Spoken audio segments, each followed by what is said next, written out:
ಗೃಹಜ್ಯೋತಿ ಜಾರಿಯಾಗಿ ಹೆಚ್ಚು ಕಡಿಮೆ ವರ್ಷ ಆಗ್ತಿದೆ. ಆದ್ರೆ ಗೊಂದಲಗಳು ಬಗೆಹರಿದಿಲ್ಲ. ಬಳಸುತ್ತಿರುವ ಯೂನಿಟ್ 200 ಯೂನಿಟ್ ಒಳಗಿದ್ದರೂ ಪೂರ್ತಿ ಬಿಲ್ ಬರ್ತದೆ. Guarantee guarantee guarantee.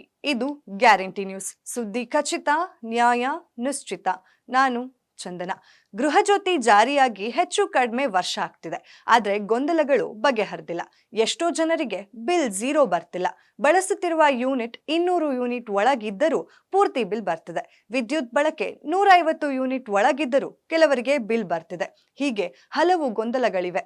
ಇವುಗಳಿಗೆಲ್ಲ ಉತ್ತರ ಇಲ್ಲಿದೆ.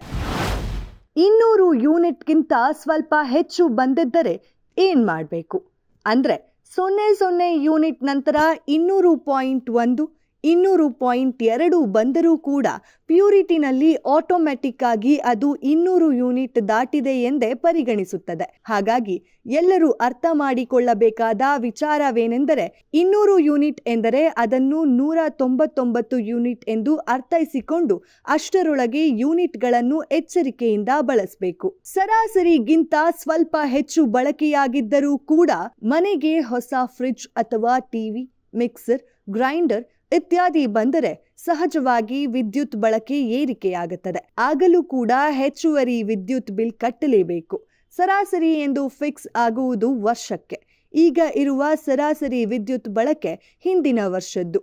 ಸರಾಸರಿ ವಿದ್ಯುತ್ ಬಳಕೆ 150 ಯೂನಿಟ್ ಎಂದು ಇದ್ದು ನೀವು ಈಗ 160 ಯೂನಿಟ್ ಬಳಸಿದರೆ ಆಗಲೂ ಕೂಡ ಹೆಚ್ಚುವರಿ 10 ಯೂನಿಟ್ ಬಿಲ್ ಕಟ್ಟಲೇಬೇಕು. ಹೊಸ ಬಾಡಿಗೆದಾರರ ಸಮಸ್ಯೆ ಏನೆಂದರೆ ಈಗ ಹಳೆಯ ಬಾಡಿಗೆದಾರ ವಾರ್ಷಿಕ ಸರಾಸರಿ 220 ಯೂನಿಟ್ ಬಳಸುತ್ತಿದ್ದಾನೆ ಎಂದಿಟ್ಟುಕೊಳ್ಳಿ. ಅದೇ ಮನೆಗೆ ಹೊಸದಾಗಿ ಬಂದಿರುವ ಬಾಡಿಗೆದಾರ 100ರಿಂದ 150 ಯೂನಿಟ್ ಬಳಸಿದರೂ ಕೂಡ ಆತನಿಗೆ 200 ಯೂನಿಟ್ ಮಿತಿ ಗೃಹಜ್ಯೋತಿ ಅನ್ವಯವಾಗುವುದಿಲ್ಲ. ಏಕೆಂದರೆ ಹಳೆಯ ಬಾಡಿಗೆದಾರನ RR ನಂಬರ್ನಲ್ಲಿ ಗೃಹಜ್ಯೋತಿ ಲಿಮಿಟ್ಗಿಂತ ಹೆಚ್ಚು ಬಳಸಿರುತ್ತಾರೆ. ಹಾಗಾಗಿ ಹೊಸ ಬಾಡಿಗೆದಾರನಾದರೂ RR ನಂಬರ್ ಸೇಮ್ ಇರುವ ಕಾರಣ ಗೃಹಜ್ಯೋತಿ ಅನ್ವಯವಾಗುವುದಿಲ್ಲ.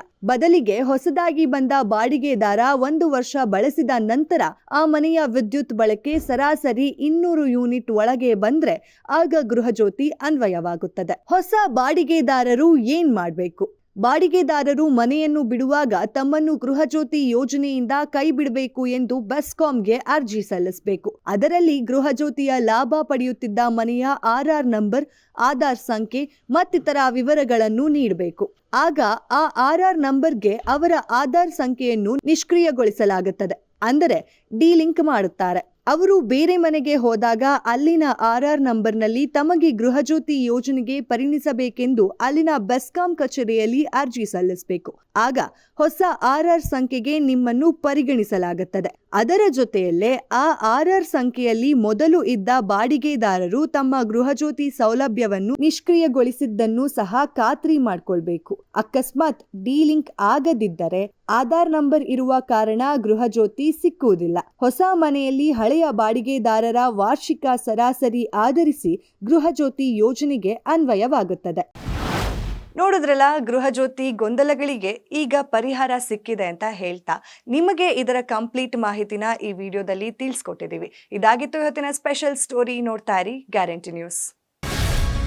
ಗ್ಯಾರಂಟಿ ನ್ಯೂಸ್, ಸುದ್ದಿ ಖಚಿತ, ನ್ಯಾಯ ನಿಶ್ಚಿತ.